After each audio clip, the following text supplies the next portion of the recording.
Alchemy of Souls Season 2, Light and Shadow has been incredible since its release on December 10th. Episode 7 just aired, and while it left us giggling with warmth from the end scene kiss, it also leaves our hearts palpitating about a possible sad ending for the star-crossed lovers. But then, it also gave us a hint and preview of what to expect in the next episode. Yeon returns with a vengeance. Jin Mu uses shaman Choi's bell again. The Crown Prince demands Jang Wook's heritage, gold plague, and much more. That's why today, I'm going to talk about what will possibly happen in the next episode, based on the hints and previews provided in the just concluded episode 7. Stick to the end of the video for what to expect and the episode 8 preview.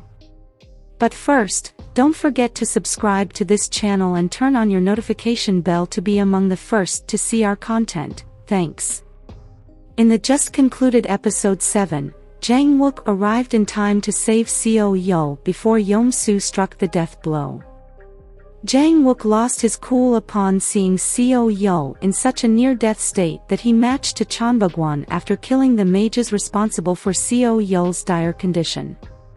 On hearing of his impending death at Jang Wook's hands, Jin Mu commands all the Chanbugwan mages to stop him before he gets to him. But Jang Wook is unstoppable in his rage and kills the mages without lifting his sword. He was about to do the worse when the Crown Prince arrived to advise him not to soil all that he had worked for the past 3 years. Jang Wook then decided to relent if Jin Mu would be brought before him. Jang Wook wasn't alone in this dire situation but had the full support of Sungrim as Park Jin arrived with Sungrim mages to support his decision. Jin Mu, fearing for his life, summons the unanimous assembly to solicit their help in begging Hokyung to help find a solution to the bloodworm eating away in Seo Yul. Lady Jean, being Lady Jean, refused to help, which made the king order her to find a solution to save Seo Yul.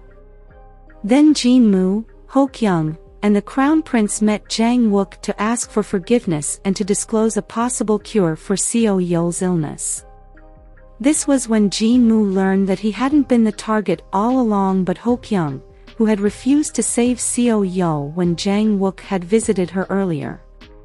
Hokyung disclosed that the Firebird, a relic of utmost importance in Jinyuan, can be used to save Seo Yul. She made Jang Wook promise to send Yeon back to Jinyuan as a reward for her help, to which Jang Wook agreed. Yeon went into action in coordinating how Operation Save Seo Yul would take place. Seo Yul could not move since he was unconscious, and the Firebird could not be moved from Jinyuan, or else Jinyuan would collapse. Yeon devised a means by filling Seo Yul's remaining energy into a Seo water wick and placing it into Yeon's mouth with the bloodworm in it. They then placed Jang Wook's thousands of gold around the Firebird to contain its energy. While carrying out the mission, the Crown Prince discovered that the shaman who had convinced him to buy the turtle in the market was Jin Yeon and wife to Jang Wook. Yeon also found out that the man she had thought to be a eunuch was the Crown Prince, while Jang Wook found out that his wife and the Crown Prince had met on several occasions and had a budding friendship going on, which made him jealous. The whole team manages to save Seo Yul, and Jang Wook asks Yeon to return to Jinyuan because she doesn't belong with him. His easy dismissal made Yeon angry. She matched off while wishing him a cold, lonely death. The depth of what he had done hit Jang Wook as he went home to know Yeon. Maidservant Kim chastised him for his treatment of his wife, Jin Yeon.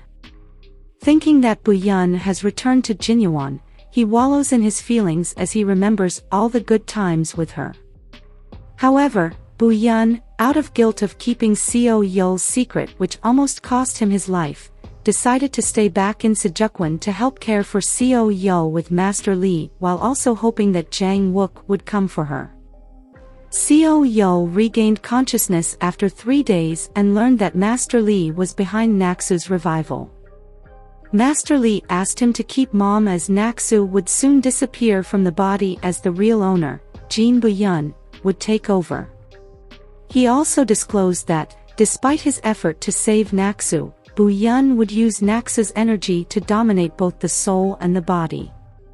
Therefore, all that has happened had been Bu-yeon's plan all along.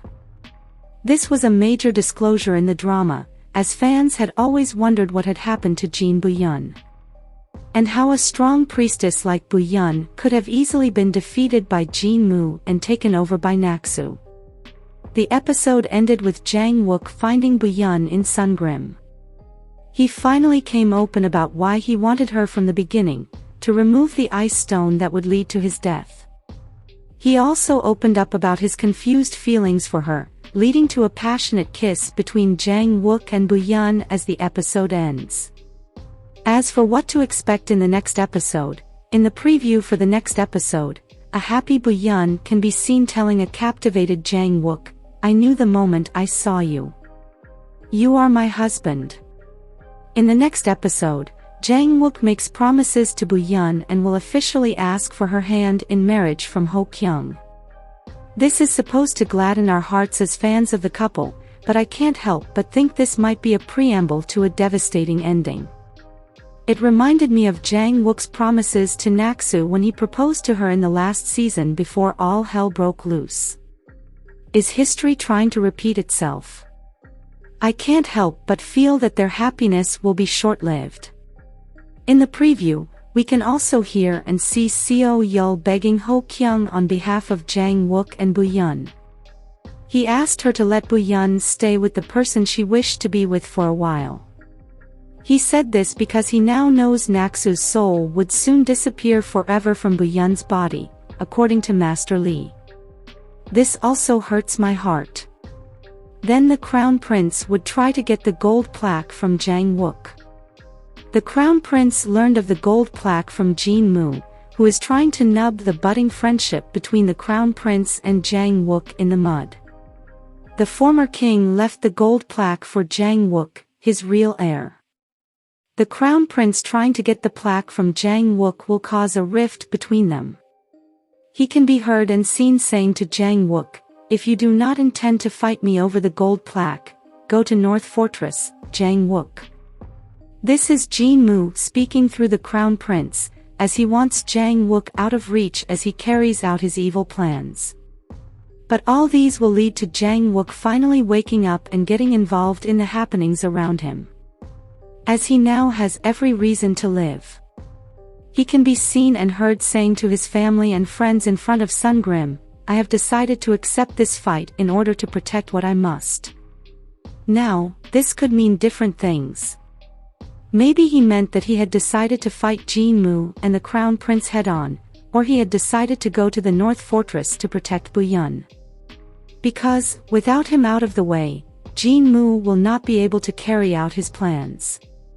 The Crown Prince seems to reverse into Jin Mu's hands as we can see Jin Mu promising to introduce him to the secret organization, to which he promises to support Jin Mu wholly.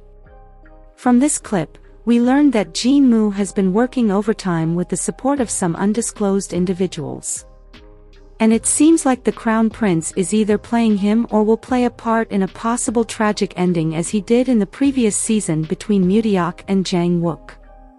The jealous Hyo Yunok will finally wake Jin Bu-yeon in the next episode.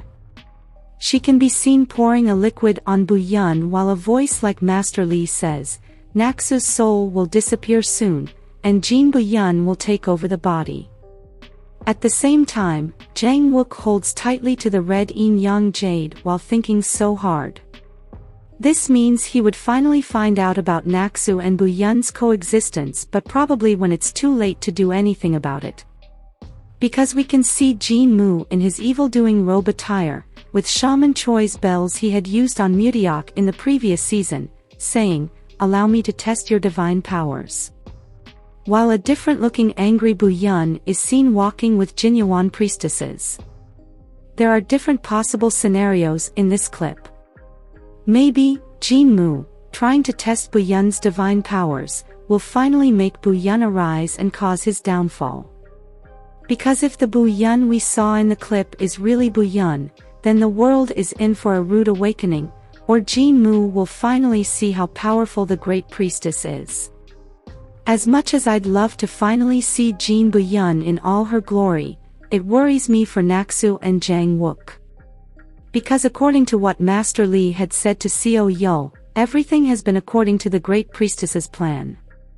We will probably find out what the priestess had planned from that day Naksu bumped into and pushed her away. If things end badly for Naksu and Jang Wook, it would be that the priestess had used them to her end. But I don't think Yeon is evil. I think she will find a way to help Jang Wook and Naksu and finally liberate Daeho from Jin Mu's manipulations. What do you think Jin Mu is up to? Do you think she's evil? Let me know in the comment down below. If you like this content, give it a like, share, subscribe and turn on your notification bell to be among the first to see our content. Thanks for watching, bye.